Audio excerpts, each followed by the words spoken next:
You are chosen.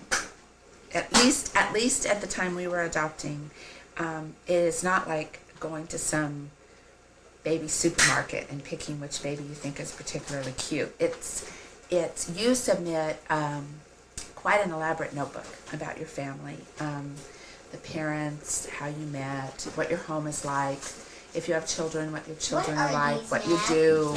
It's just all about your family. Shh. And the birth mother picks you. So we were picked. Okay. What made you want to adopt? We wanted a large family, and after our third, no more children. No more children. And so, we dealt with that for a while and explored different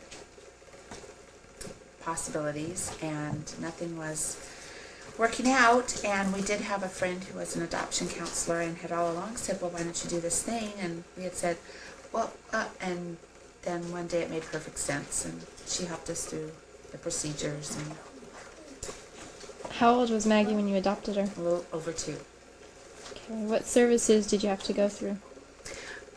When you adopt, and you're not going through an agency, so that it's not intra-agency, it's not everything happens, the birth mother is in that agency and you're in it. And ours was also interstate. So when you're in a situation like that, so the state of California had to come and check us out and say that we were okay. And then they send that information to the state of Washington, and the agency in Washington looks you over, and so we had to have a social services person come to our home and interview us, and I'm forgetting. It was elaborate. We had to do a home study. They'd interview us. They'd interview our children. And we had to go through similar interviews, not our home, of course, but the state of Washington wanted to interview us also. So we had to go up a couple days early and go through all of that. Are we talking about the court here, too?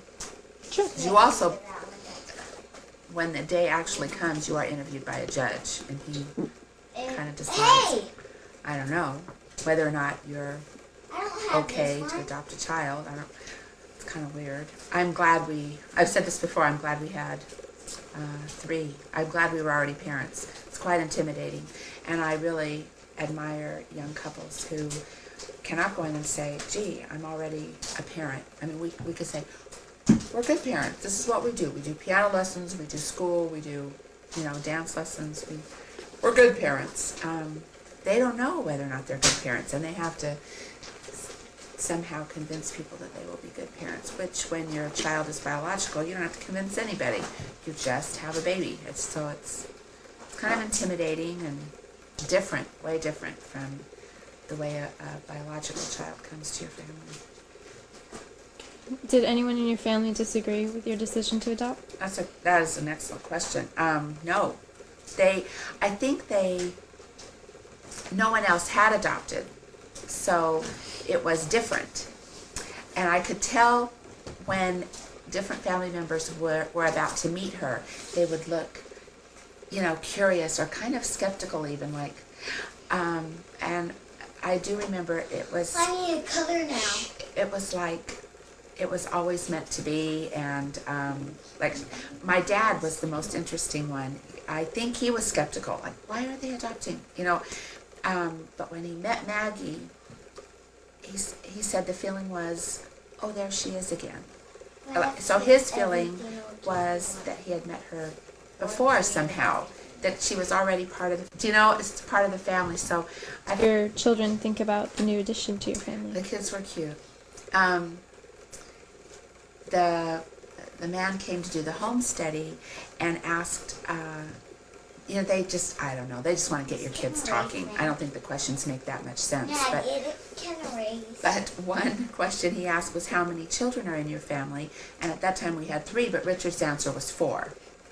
And the man said 4, and he said, well, yeah, there's Catherine, Julia, Richard, and our new little sister. And so he had, in his mind, even though we had just met, and the thing wasn't a done deal, in his mind, she was already his little sister. So they were darling. They were really cute. And Julia, though she was quite a bit older, would play Barbies with her and they had dresses alike, and so that was really cute. They were darling.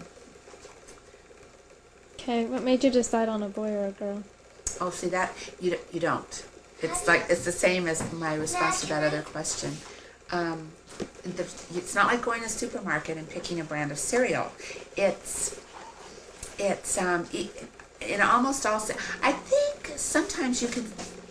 I don't have I'm not sure, to tell you the truth. I know how it was with us. We submitted our file. It was shown to different birth mothers, and Maggie's mom had strong feelings that this was the right family for her daughter, and she chose us.